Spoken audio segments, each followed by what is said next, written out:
Not many civilizations in history have enjoyed it all, being highly advanced and flat-out terrifying at the very same time. Ancient Rome is one of them. Think about this.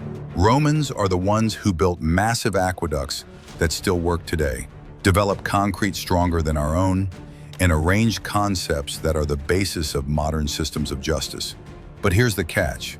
The same brilliance also perfected punishment to the point where it would make your skin crawl. We're not talking about simple execution here. The Romans turned discipline into a science, an advanced system designed to break people's minds before it even touched them physically. And today we're going to find out exactly how they did it. Here's the thing about Roman society. It wasn't just unfair, but intentionally so. Your fate didn't just depend on what you had gotten wrong, it depended on who you were. Think of it like this. Right at the top, you had your senators and emperors living in comfort. Below them came rich landowners, then soldiers, then run-of-the-mill free citizens, and at the bottom, slaves, millions of them. The lower you stood on this ladder, the more severe your punishment would be. A wealthy Roman caught stealing would get a slap on the wrist. A slave caught stealing the same item? Well, we'll just see about that. This whole system started off with a thing called the 12 Tables, which were composed in 450 BCE. Think of it like Rome's first legal code. But what's repulsive, it didn't just list laws, it described punishments in vivid detail. And as Rome grew bigger and stronger, those punishments got worse and worse. Let's start with something which might not sound so bad at first: public shame. But the thing about Romans is this: they were totally obsessed with honor and reputation. Your place in society was everything, so they turned embarrassment into an art form. Consider branding, for example. They'd brand red-hot iron letters onto individuals' foreheads. The letter F meant fugitivus, escaped slave. Consider yourself strolling Rome's streets with that seared into your forehead for life. Everyone would know exactly what you'd been up to. And then came what I call the ultimate walk of shame. Visualize it yourself. You've been caught stealing or cheating on your partner. They undress you down to nearly nothing and make you walk through the most populated areas of town with people staring, spitting on you, and throwing projectiles at you. Even Roman citizens, those with actual rights, could be punished by this, because the Romans rationalized at times. It was sometimes more productive to destroy a person's reputation than kill them. But when shame would not do, the Romans implemented violence, and they were completely direct about it. Flogging was probably the most common punishment you'd see.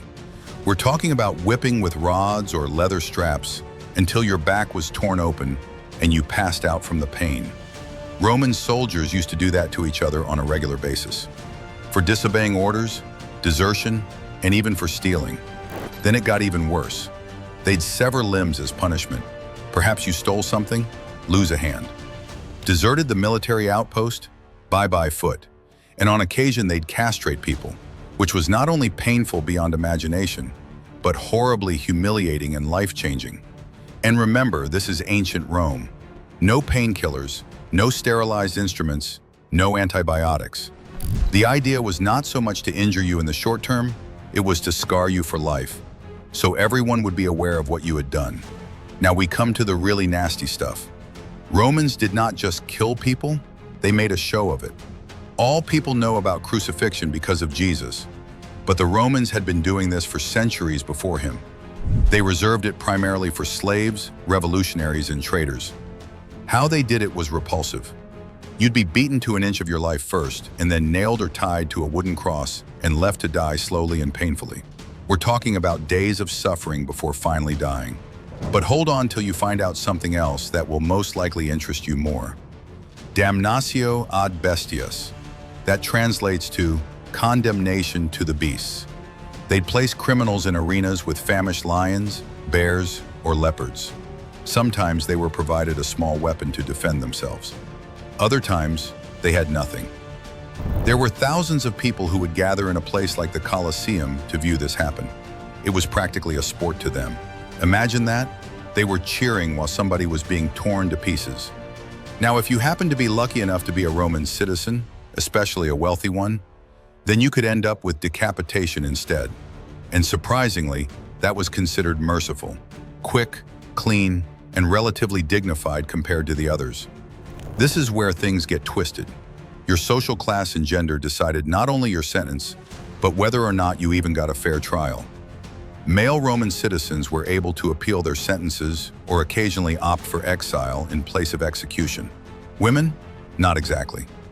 They were judged much more severely, particularly for anything related to morality or personal conduct.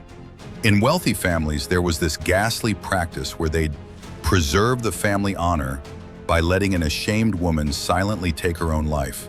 They'd leave poison or a dagger and basically say, "Do it yourself, or else we'll do it for you." And if your husband was accused of treason, you could get punished for the crime of being married to him. But slaves had it worst of all.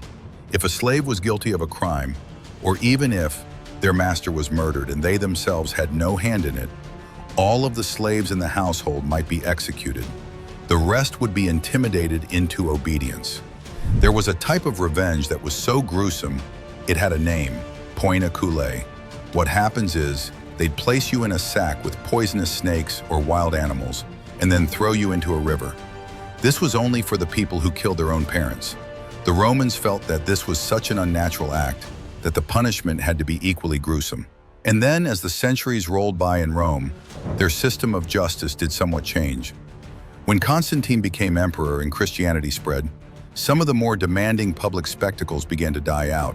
Gladiator combat and being eaten by wild beasts were gradually eliminated. More written laws and formal legal procedures came into prominence. Roman citizens had a larger right of appeal on their sentences, and judges had more freedom in individual cases. On paper, it appeared to be an improvement. But here's the reality. For the poor, for slaves, for foreigners, for those without influence or connections, not a whole lot improved at all. The brutality was still there, just maybe less visible to the rich citizens who were authoring the history books. So what does it all say about ancient Rome? It says that all of these wonderful legal, engineering, and governing accomplishments had an appalling human cost. They didn't just expand their empire through the application of military power, but through a system of discipline so brutal that it frightened people into submission. Romans knew something that people have learned afterward. Fear is maybe one of the most powerful manipulator weapons. They just took it to a level that's difficult for us to understand nowadays. Maybe that's the most important thing here. If we look to the past, we can't just admire the great buildings and overlook the pain of human beings that made them stand. We need both sides of it. When we study history, we're not just learning about the past, we're learning about human nature itself. The Romans weren't monsters. They were people, just like us. And that's perhaps the most unsettling lesson of all. The capacity for both incredible achievement and terrible cruelty exists within every civilization, including our own. The question isn't whether we're capable of such things. History shows us we are. The question is what we choose to do with that knowledge and how we use it to build a better future. What other ancient civilizations should we explore next? Like, comment, and subscribe for more videos like this.